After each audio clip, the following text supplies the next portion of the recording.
पिछले एपिसोड में हमने अल्ट्रामैन की ओरिजिन जान ली थी और ये पता चला कि क्राइम सिंडिकेट किसी से भागते हुए यहाँ आए हैं। तो वही अल्ट्रामैन डेली प्लानेट में घुस जाता है और जिमी और लुइस को मारने की कोशिश करता है, लेकिन तभी वहां पर ब्लैक एडम आ जाता है। अब आगे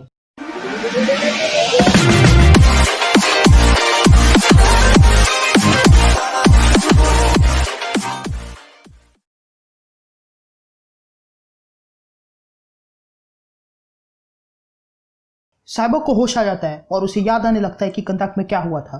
उसे याद आने लगता है कि एक पोर्टल खुला और उसमें से क्राइम सिंडिकेट आए थे जो दिखने में हूबहू जस्टिस लीग की तरह ही थे और वो काफ़ी तैयारी करके आए थे। और यहाँ सुपरमैन भी काफ़ी कमज़ोर हो चुका था क्योंकि एटॉमिका ने उसके दिमाग में एक क्रिप्टोनाइट का छोटा टुकड़ा डाल के रखा था और बाकी सारे हीरोज़ भी आपस में लड़कर काफ़ी थक चुके थे और इसी बात का फ़ायदा क्राइम सिंडिकेट ने उठाया और डेथस्टॉर्म ने फायरस्टॉर्म के मैट्रिक्स के साथ छेड़छाड़ की, जिसके कारण वहाँ खड़े सारे हीरोज़ उसमें खींचे चले गए और मैट्रिक्स में फंस गए। लेकिन जैसे जैसे बैटमैन, कैटवुमन और साइबोर्ग बच निकले। फिर हम रेड रूम देखते हैं जहाँ पर बैटमैन विक्टर स्टोन को ले आया था।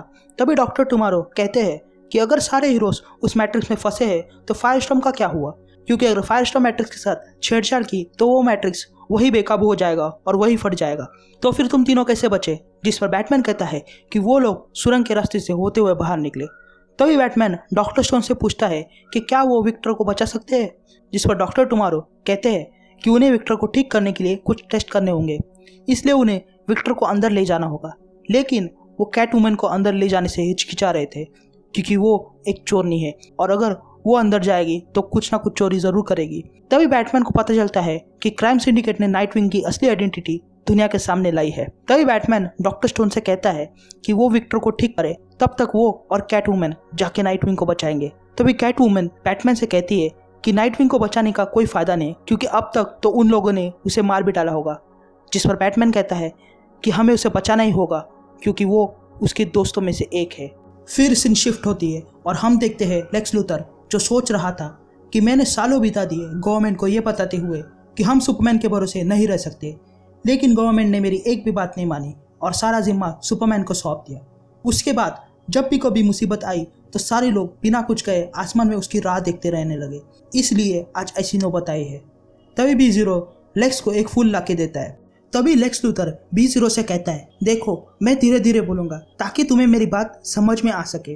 तो क्राइम सिंडिकेट ने हमारी दुनिया के हज़ारों सैटेलाइट्स पर अपना कब्जा जमाया हुआ है, लेकिन कुछ ऐसे भी सैटेलाइट्स हैं जो उनके पहुंच के बाहर है। ऐसे सैटेलाइट्स को मैंने पूरे दुनिया से छुपा कर रखा है। ऐसे कुल मिलाकर 26 सैटेलाइट है जो मैंने दुनिया से बचाकर मार्स और वीनस के बीच जो एस्टेरॉयड है उनमें छुपाया है, क्योंकि उनमें बहुत सारा डेटा है और मैं नहीं चाहता कि साइबोर्ग कभी वहाँ पहुँचे। अब उनमें से एक सैटेलाइट कुछ ही देर में अर्थ के कांटेक्ट में आने वाली है और मेरे ये सूट में इतनी ताकत नहीं है, इसलिए मैं चाहता हूँ कि तुम ये फूल बाजू में रखो और मेरे लिए वो डिश उठाकर यहाँ रख दो। तभी B0 जाता है और वो डिश उठाकर वहाँ लेक्स के पास रख देता है। लेक्स फौरन अपना सूट उस डिश के साथ जोड़ देता है और डिश को सैटेलाइट से जोड़ देता है। ऐसा करते ही लेक्स लूथर पूरे सिस्टम के साथ जुड़ जाता है और वो क्राइम सिंडिकेट की सारी हरकतों पर ध्यान रखने लगता है। तभी उसे अल्ट्रामैन और ब्लैक एडम दिखाई देते। यहाँ अल्ट्रामैन और ब्लैक एडम के बीच लड़ाई जारी थी। अल्ट्रामैन ब्लैक एडम पर घुसे पे घुसे मारा जा रहा था। तभी ब्लैक एडम अपनी बिजली की ताकत का इस्तेमाल कर अल्ट्रामैन को तेज झटका देता है, जिससे अल्ट्रामैन को चोट लग जाती है। लेकिन अल्ट्रामैन जान जाता है कि ब्लैक एडम में काफ़ी ताकत है और इससे पहले कि वो अगला वार करे, अल्ट्रामैन ब्लैक एडम का जबड़ा पकड़कर तोड़ देता है, जिससे ब्लैक एडम वहीं बेहोश हो जाता है। और ये सारा मंजर लेक्स लूथर देख रहा था और वो ये जान जाता है कि ब्लैक एडम में तो इतनी ताकत है कि वो अल्ट्रामैन को चोट पहुंचा सके। तभी अल्ट्रामैन ब्लैक एडम को उठाकर समुद्र में फेंक देता है। तभी अल्ट्रामैन ये महसूस करता है कि उसके नाक से खून बह रहा है, इसलिए वो ग्रिड से कांटेक्ट करता है और उसे मेटालो का लोकेशन मांगता है ताकि उससे क्रिप्टोनाइट हासिल कर सके और तुरंत उस लोकेशन पर निकल पड़ता है। ये सब कुछ देखने के बाद लेक्स लूथर सोचने लगता है कि अल्ट्रामैन आखिर सूरज की किरणों से बच क्यों रहा है। यहाँ सेंट्रल सिटी में टीम रॉक का सामना डेथस्टॉर्म और पावरिंग के साथ होता है, जहाँ पर डेथस्टॉर्म टीम रॉक से कहते हैं कि ये उनके लिए आखिरी चेतावनी है, या तो वो क्राइम सिंडिकेट का साथ दे या फिर मरने के लिए तैयार हो जाए। तभी कैप्टन कोल्ड आगे आकर उन दोनों को समझाने लगते कि यहाँ पर बहुत सारे लोग हैं और वो उन्हें मारना नहीं चाहते। लेकिन तभी पावरिंग को गुस्सा आने लगता है क्योंकि उसे लग रहा था कि ट्रिकस्टर उसके साथ कोई ट्रिक कर रहा है और गुस्से में आकर पावरिंग टीम रॉक्स पर हमला करता है। लेकिन कैप्टन कोल्ड अपनी फ्रीजिंग पावर का इस्तेमाल कर पावर रिंग का हाथ जमा देता है। पावर रिंग का हाथ बर्फ में जमा होने के कारण वो अपनी रिंग की पूरी ताकत इस्तेमाल कर उस बर्फ को तोड़ने के लिए, जिसके कारण उसके रिंग की एनर्जी अब सिर्फ 15% ही बची हुई थी और वहाँ बर्फ के फूटने के कारण धुआं फैल जाता है। और इसी बात का फायदा उठाते हुए टीम रॉक वहां से भागने की कोशिश करते हैं। तभी अचानक धुएं में से डेथस्टॉर्म उभर आता है और कैप्टन कोल्ड को पकड़ लेता है और उसके शरीर में से सारी पावर्स छीन लेता है, जिसके कारण कैप्टन कोल्ड वही कमजोर पड़ जाता है। लेकिन तभी मिरर मास्टर उसे बचा लेता है और सारे रॉक्सी मेंबर को मिरर के जरिए कहीं और पहुंचाने लगता है। वे लोग मिरर में घुस जाते हैं और दूसरी ओर निकलने वाले ही थे कि पावर रिंग मिरर पर हमला कर उसे तोड़ देता है, जिसके कारण कैप्टन कोल्ड कहीं और ही पहुंच जाता है और बाकी की टीम कहीं और। कैप्टन कोल्ड खुद को संभालते हुए उठ खड़ा होता है और एक मिरर का टुकड़ा उठाते हुए मिरर मास्टर से कहता है कि डेथस्टॉर्म ने उसकी सारी पावर्स छीन ली है। तो वही मिरर मास्टर भी बताता है कि वो भी मिरर के जरिए दरवाजा खोल नहीं सकता है, लेकिन उसे वहां थोड़ी दूर लेक्स लूथर दिखाई दे रहा है और उसके साथ कोई अजीब इंसान है, इसलिए कैप्टन कोल्ड वहां चला जाता है।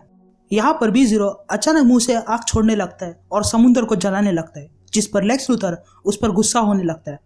तभी पानी में हलचल होने लगती है और ब्लैक मैंटा पानी से बाहर आता है और उसके साथ था ब्लैक एडम, जो बेहोश हो चुका था। यह देखकर लेक्स लूथर चौंक जाता है। तभी लेक्स लूथर ब्लैक मैंटा से पूछता है कि तुम यहाँ पर ब्लैक एडम के साथ क्या कर रहे हो। तभी ब्लैक मैंटा कहता है कि अल्ट्रामैन ने ब्लैक एडम को मरने के लिए छोड़ दिया था, इसलिए उसने बचाया।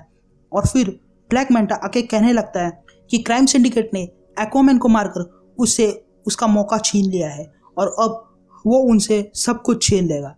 तभी कैप्टन कोल्ड पीछे से चिल्लाते हुए आता है और लेक्स लूथर से पूछने लगता है कि सुना है तुमने क्राइम सिंडिकेट का साथ देने से मना किया है, जिस पर लेक्स लूथर कहता है हाँ। तभी कैप्टन कोल्ड आगे कहने लगता है कि क्राइम सिंडिकेट ने टीम रॉक को अपने साथ काम करने का ऑफर दिया था, लेकिन उन्होंने मना कर दिया, जिसके कारण वे लोग उनके से मारने पीछे पड़े हैं। लेकिन तभी उसका ध्यान B-Zero पर जाता है और उसे देखकर कैप्टन कोल्ड कहता है ये क्या है, जिस पर लेक्स लूथर कहता है ये सुपरमैन का क्लोन है और मेरे सिर्फ कहने पर ये तुम्हारे गुर्दे निकाल कर तुम्हारे गले में लटका देगा। तभी कैप्टन कोल्ड का ध्यान ब्लैक एडम पर जाता है और उसे देखकर वो कहता है कि इसे क्या हुआ, क्या इसे भी B-Zero ने मारा है, जिस पर लेक्स लूथर कहता है नहीं, इसका ये हाल अल्ट्रामैन ने किया है। तभी कैप्टन कोल्ड कहता है तब तो उम्मीद करता हूँ कि अल्ट्रामैन उससे दूर ही रहे, जिस पर लेक्स लूथर कहता है उम्मीद अब कुछ काम की नहीं है, उम्मीद के सहारे पूरी दुनिया को नहीं बचाया जा सकता, लेकिन अगर हम मिलकर एक टीम की तरह काम करें तो हम इस दुनिया को बचा सकते हैं।